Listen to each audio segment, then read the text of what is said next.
J'ai l'ancienneté sur ce corps, a craché ma belle-mère après avoir réservé un massage en couple pour mon mari et moi, puis avoir pris ma place. Laisse-la faire, a-t-il gloussé. Bien, j'ai souri. Et quelques jours plus tard, sa mère a crié, tu as ruiné nos vies. C'était censé être une surprise. Notre anniversaire approchait et Nolan m'a dit de garder le week-end libre. J'étais vraiment excitée. J'ai pensé qu'il faisait peut-être un effort cette fois. Quelques jours avant, il m'a dit que sa mère, Marilyn, avait organisé quelque chose de spécial pour nous, un massage en couple dans un spa haut de gamme. Nous étions assis sur le canapé quand il l'a dit, en faisant défiler son téléphone comme si c'était tout à fait normal. J'ai cligné des yeux. Sa mère ? Pourquoi ta mère serait-elle impliquée dans notre anniversaire ? Ai-je demandé en essayant de paraître décontractée. Elle voulait faire quelque chose de gentil pour nous, a-t-il dit. C'était son idée. Ça ne me semblait pas juste. Marilyn ne faisait jamais rien à moins qu'il n'y ait quelque chose à y gagner pour elle. Mais je me suis dit que je réfléchissais trop. J'aurais dû me fier à mon instinct. Le spa était magnifique, cher, calme, et sentait la lavande. J'ai commencé à me détendre. Nous nous sommes enregistrés à la réception et alors que j'étais sur le point de confirmer notre réservation, la réceptionniste a souri et a dit « Oh, votre autre invité est déjà arrivé. Elle vous attend dans le salon. » J'ai froncé les sourcils. Autre invité ? Avant que je puisse demander, Marilyn est entrée. Elle portait un peignoir de spa moelleux, ses cheveux attachés en arrière comme si elle était la propriétaire des lieux. Elle ne m'a même pas regardée. Elle est allée directement vers Nolan, souriant comme une épouse fière. « Oh chérie » a-t-elle roucoulé en posant une main sur son bras. Je me suis occupée de tout. Tu n'as pas à t'inquiéter. Puis elle s'est tournée vers moi et a souri, un sourire qui n'atteignait pas ses yeux. Je connais son corps mieux que tu ne le connaîtras jamais, a-t-elle dit d'une voix douce et sucrée. Alors je vais prendre ta place. Mon cœur s'est arrêté. J'ai senti mon cerveau se figer, comme s'il ne pouvait pas traiter les mots qui sortaient de sa bouche. Je m'attendais à ce que Nolan dise quelque chose, n'importe quoi. Au lieu de cela, il a gloussé. Il a gloussé comme si c'était drôle, comme si c'était une sorte de blague. Laisse-lui celle-ci, a-t-il murmuré en me regardant comme si j'étais déraisonnable. J'avais l'impression d'être en dehors de mon propre corps, regardant cette scène se dérouler comme si elle arrivait à quelqu'un d'autre. Marilyn a juste souri, suffisante, triomphante. Quelque chose en moi a basculé. J'ai murmuré, elle peut tout avoir. Puis je me suis retournée et je suis partie. Je n'ai pas pleuré. Je n'ai pas crié. Je suis rentrée chez moi, j'ai fait un sac et j'ai pensé, 5 ans. 5 ans qu'elle s'immisce dans chaque décision, chaque dispute, chaque moment qui aurait dû être le nôtre. 5 ans qu'elle m'appelle « cette femme » au lieu de mon prénom. 5 ans que Nolan ne fixe aucune limite. 5 ans à savoir au fond de moi que je serais toujours en deuxième position. Je n'étais pas en colère. J'en avais fini. Le lendemain matin, j'ai retiré mon alliance et je l'ai jetée à la poubelle. Nolan l'a trouvée avant même d'avoir pris son café. Il l'a ramassée, confus, la tournant dans sa main. Bébé. Je fermais ma valise. Il a regardé entre moi et le sac, tenant toujours la bague. Qu'est-ce que tu fais ? Tu pars ? Son visage s'est froissé comme un enfant sur le point de piquer une crise. Partir à cause d'hier ? C'est ridicule. J'ai ri. Un vrai rire, un rire qui semblait plus léger que tout ce que j'avais ressenti depuis des années. Ce n'est pas à cause d'hier, j'ai dit. Hier n'était que la preuve de ce que je savais déjà. Marilyn a fait irruption. Parce que bien sûr, elle l'a fait. Elle a jeté un coup d'œil à mes sacs emballés et a haleté comme si je venais d'assassiner quelqu'un dans le salon. « Excusez-moi » a-t-elle crié. Je me suis tournée vers elle en souriant. « Tu le voulais, tu l'as. » Elle a regardé Nolan comme si elle s'attendait à ce qu'il arrange les choses. Mais pour une fois, il était silencieux. J'ai attrapé mon sac et je suis passée devant eux deux. Mais je ne partais pas seulement. J'étais sur le point de tout prendre. Nolan était paresseux avec l'argent. Il gagnait bien sa vie mais ne la gérait jamais. Marilyn l'aidait toujours avec les factures. Non pas parce qu'il en avait besoin, mais parce que cela lui donnait le contrôle. Ce qu'aucun d'eux n'a réalisé, c'est que moi aussi j'avais le contrôle. Voyez-vous, Nolan avait ajouté mon nom à leur compte joint lorsque nous nous sommes mariés. Il n'y a jamais repensé à 2 fois. Il voulait juste que je l'aide à gérer les choses pendant qu'il laissait Marilyn prendre toutes les décisions, ce qui signifiait que j'avais un accès complet. Et un accès complet signifiait que je pouvais le vider. Et c'est exactement ce que j'ai fait. Nolan et Marilyn étaient obsédés par les apparences. Ils avaient une énorme maison, bien trop grande pour 2 personnes. Voilà le truc, la maison était à leurs 2 noms et Nolan utilisait mon crédit pour suivre les paiements lorsque Marilyn était à court, ce qui signifiait que j'avais la preuve que je payais pour une maison où je n'habitais même plus. J'ai donc appelé la banque et j'ai saisi la maison. Marilyn adorait sa voiture, un tout nouveau SUV de luxe payé par Nolan, sauf que techniquement, il était payé par moi. Il était à mon nom, alors j'ai appelé le concessionnaire et je l'ai fait reprendre. Les appels ont commencé ce soir-là. D'abord Nolan, puis Marilyn, puis Nolan encore. 12 appels, puis un SMS, « Qu'est-ce que tu as fait ?» Marilyn panique. La maison. Je n'ai pas répondu. Le lendemain matin, un autre SMS, « Tu es sérieuse ?» Ma mère est en larmes. Je n'arrive pas à croire que tu aies pu faire ça. J'ai regardé mon téléphone et j'ai ri, parce que voilà, pas une seule question sur moi. Juste sa mère. J'ai éteint mon téléphone. Laisse-les se débrouiller. Pour la première fois depuis des années, je me suis réveillée sans avoir la boule au ventre. Plus de sourires forcés. Plus besoin de faire semblant que Marilyn ne me donnait pas la chair de poule. Plus besoin d'attendre que Nolan se tienne droit. J'ai vérifié mon téléphone, 26 appels manqués. La moitié de Nolan, la moitié de Marilyn. J'ai souri, je me suis étirée et je les ai ignorés. J'étais enfin libre. Ou du moins, c'est ce que je pensais. Cet après-midi-là, j'emballais les dernières affaires de notre appartement commun lorsque j'ai entendu un grand bruit à la porte d'entrée, puis un autre, puis des cris. Je n'avais même pas besoin de regarder. Marilyn. J'ai pris une lente gorgée de mon café glacé avant d'ouvrir la porte. Et la voilà, les cheveux en désordre, le mascara qui coule, la rage suintant pratiquement de ses pores. Derrière elle, Nolan se tenait maladroitement, comme s'il n'était pas sûr s'il était là pour me crier dessus ou me supplier de revenir. « Tu as ruiné nos vies », a crié Marilyn en s'avançant comme si elle allait se jeter sur moi. J'ai haussé un sourcil. « Ah bon ?» Nolan a grogné. « Laisse-nous parler. » États-Unis. Voilà encore. Il n'a pas dit « Pouvons-nous parler » ou « Je veux arranger les choses ». Il a dit « Nous ». Comme si lui et sa mère formaient un tout, comme si elle passerait toujours en premier. Je me suis appuyée contre le cadre de la porte, faisant semblant de prendre une autre gorgée de ma boisson. De quoi voulez-vous parler exactement ? La mâchoire de Nolan s'est serrée. La maison, les comptes bancaires, la voiture. Ah, les jeux coupés. Donc pas moi. Ses narines se sont dilatées. Marilyn l'a poussé. Tu nous as volé. Cet argent n'était pas à toi. J'ai laissé échapper un petit rire. Tu veux dire l'argent du compte qui portait mon nom ? Ou la maison qui était payée avec mon crédit ? Son visage s'est déformé. Petite ingrate. J'ai levé la main. Épargne-moi ça. Si tu es là pour piquer une crise, je n'ai vraiment pas le temps. Elle a crié. A vraiment crié. Nolan m'a attrapé le bras, sa prise ferme. Tu dois arranger ça. Je me suis dégagée. Arranger quoi ? Ai-je dit d'une voix tranchante. Le fait que tu n'aies plus rien parce que tu as laissé ta mère ruiner notre mariage ? Ce n'est pas mon problème. Ses mains se sont serrées sur ses côtés. Tu es mesquine. J'ai ri. Mesquine, ai-je répété.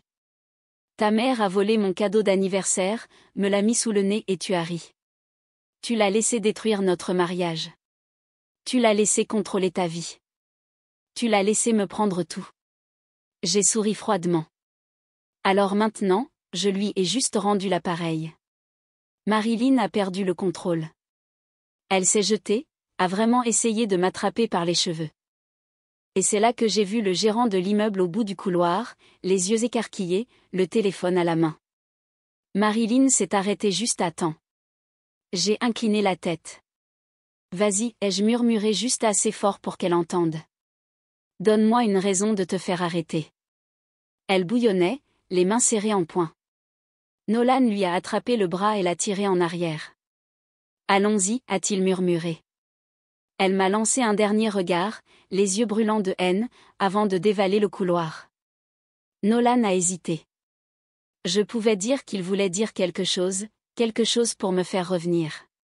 Au lieu de cela, il a baissé les yeux, a secoué la tête et a suivi sa mère.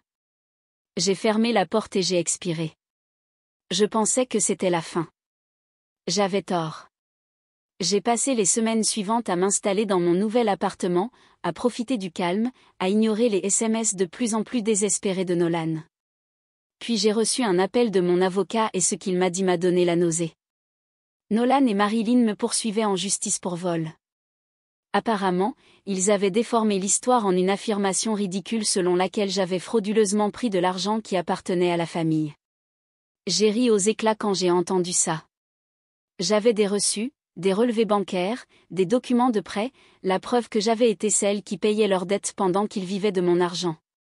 Je n'étais pas inquiète jusqu'à ce que mon avocat dise la suite. Marilyn avait également déposé une plainte auprès de la police. Je me suis redressée. Pourquoi ? Elle prétend que tu lui as volé sa voiture. Mon sang s'est glacé. J'avais légalement repris possession de cette voiture. Elle était à mon nom. Mais Marilyn, elle avait de l'argent. Pas beaucoup grâce à moi, mais assez pour traîner ça en justice. Assez pour faire de ma vie un cauchemar si elle le voulait. Et elle le voulait. Elle voulait la guerre. Je connaissais Marilyn. Je connaissais ses jeux. Elle n'essayait pas seulement de se venger de moi. Elle essayait de me briser, de me faire ramper, de me faire payer pour mon départ. Mais ce qu'elle ne savait pas, c'est que j'avais une dernière carte à jouer. Je devais juste attendre le bon moment. Et quand il est arrivé, j'allais en finir pour de bon.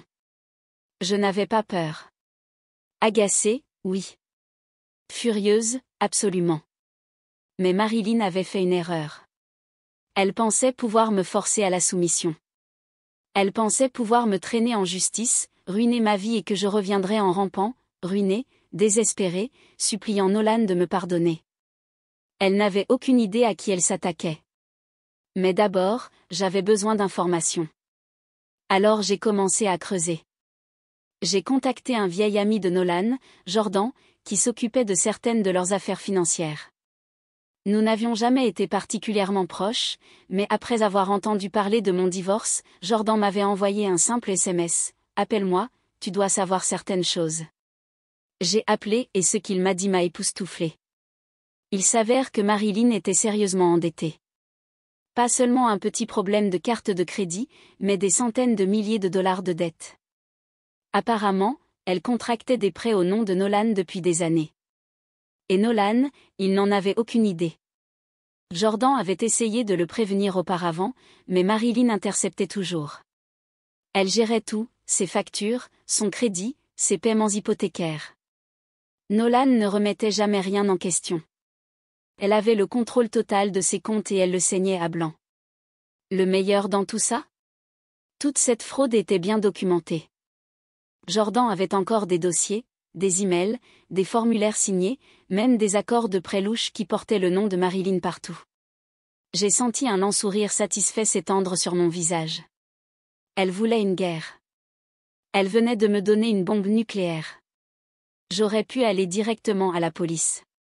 J'aurais pu envoyer tous les documents aux autorités et les laisser gérer ça, mais ça aurait été trop facile. Non, je voulais que Marilyn souffre d'abord. J'ai donc fait quelque chose de cruel. J'ai envoyé les documents à Nolan. Chaque capture d'écran, chaque accord de prêt, chaque dette cachée à son nom, puis j'ai attendu. Moins de 30 minutes plus tard, mon téléphone a sonné. C'était Nolan. Je l'ai laissé aller à la messagerie vocale. Puis j'ai écouté. Sa voix tremblait, « Dis-moi que ce n'est pas vrai. » J'ai souri. Je n'ai pas répondu, car je savais exactement ce qui allait se passer.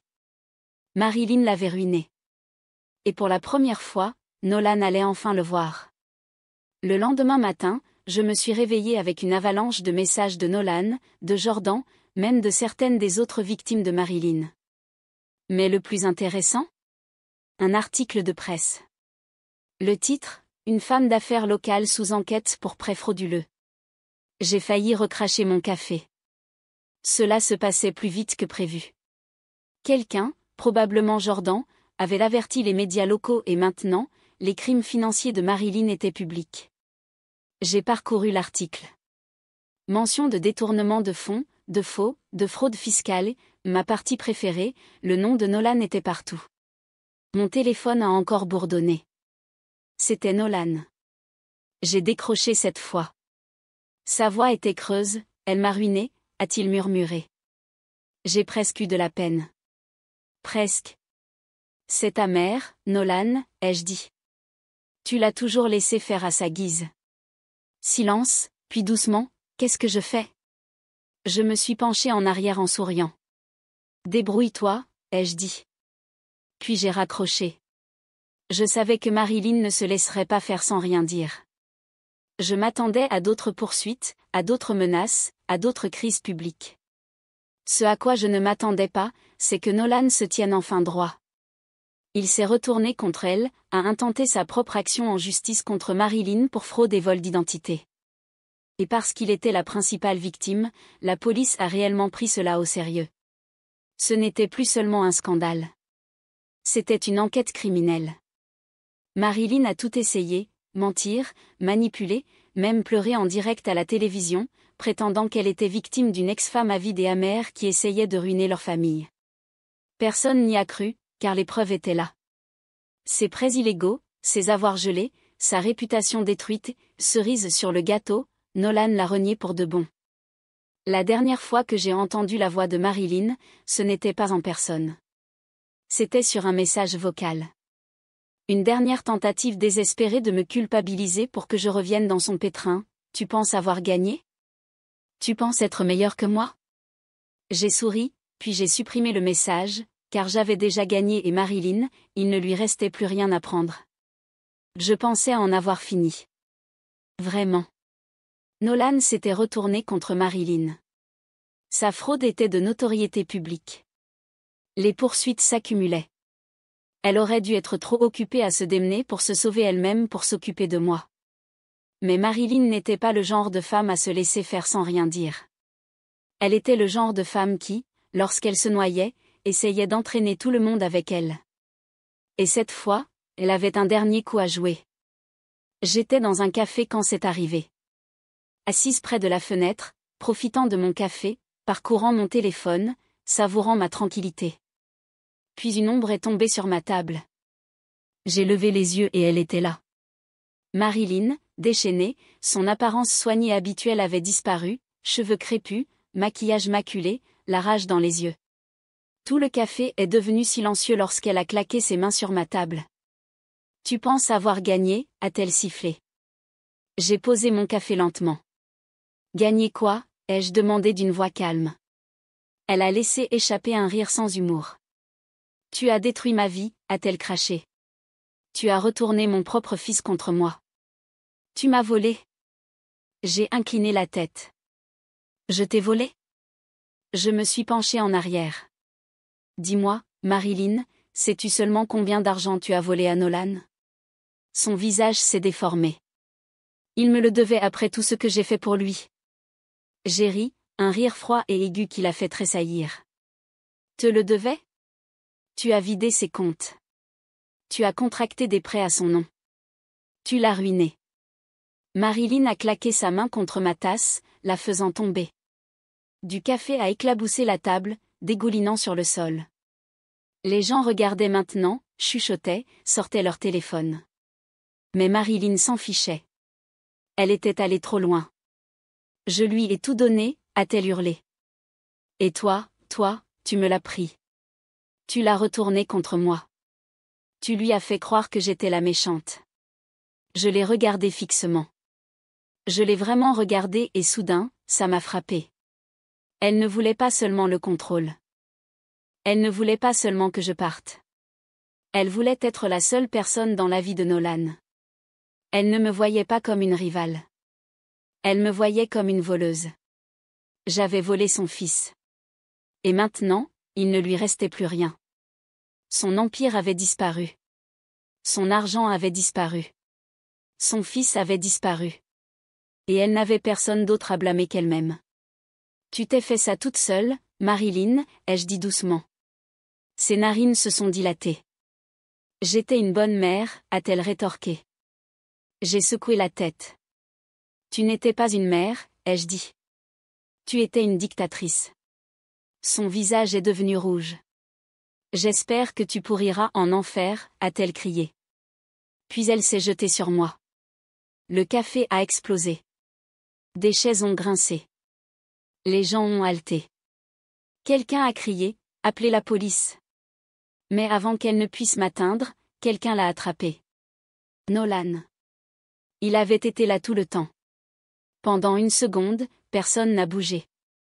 La prise de Nolan sur ses bras était ferme. Marilyn haletait, les yeux fous, la poitrine haletante. Elle a tourné la tête et l'a regardé. Laisse-moi partir, a-t-elle murmuré. Nolan ne l'a pas fait. Maman, a-t-il dit d'une voix tremblante. Ça suffit. Elle s'est immobilisée, comme si elle n'arrivait pas à croire qu'il l'arrêtait vraiment. Nolan, a-t-elle supplié, mais il a secoué la tête. Tu as fait assez de dégâts, a-t-il dit, la voix brisée. Ses lèvres ont tremblé. J'ai tout fait pour toi. Nolan a expiré brusquement, comme s'il avait retenu son souffle pendant des années. Tu as tout fait pour toi-même, a-t-il dit. Marilyn a laissé échapper un son brisé, comme un animal blessé. Sa dernière carte avait été jouée et elle avait perdu. Nolan m'a regardé. Son visage était hanté. Je suis désolé, a-t-il murmuré. Et pour la première fois, je l'ai cru. Mais cela n'avait pas d'importance, car il était trop tard. Les policiers sont arrivés quelques minutes plus tard. Ils n'ont pas arrêté Marilyn, mais ils l'ont escortée à l'extérieur. Nolan est parti sans un mot. Je suis restée assise là pendant longtemps, à regarder le café renversé, à écouter les murmures autour de moi. Puis j'ai pris mon téléphone. J'ai bloqué le numéro de Nolan et celui de Marilyn. Et puis je suis partie pour de bon. 1 an plus tard, Marilyn était en faillite. Ses affaires de fraude avaient ruiné sa réputation. Nolan, il a essayé de me contacter. Un email, un cours, tu me manques. On peut parler ? Je n'ai pas répondu. Au lieu de cela, je l'ai supprimé, car pour la première fois en 5 ans, j'étais libre et je n'avais plus rien à dire.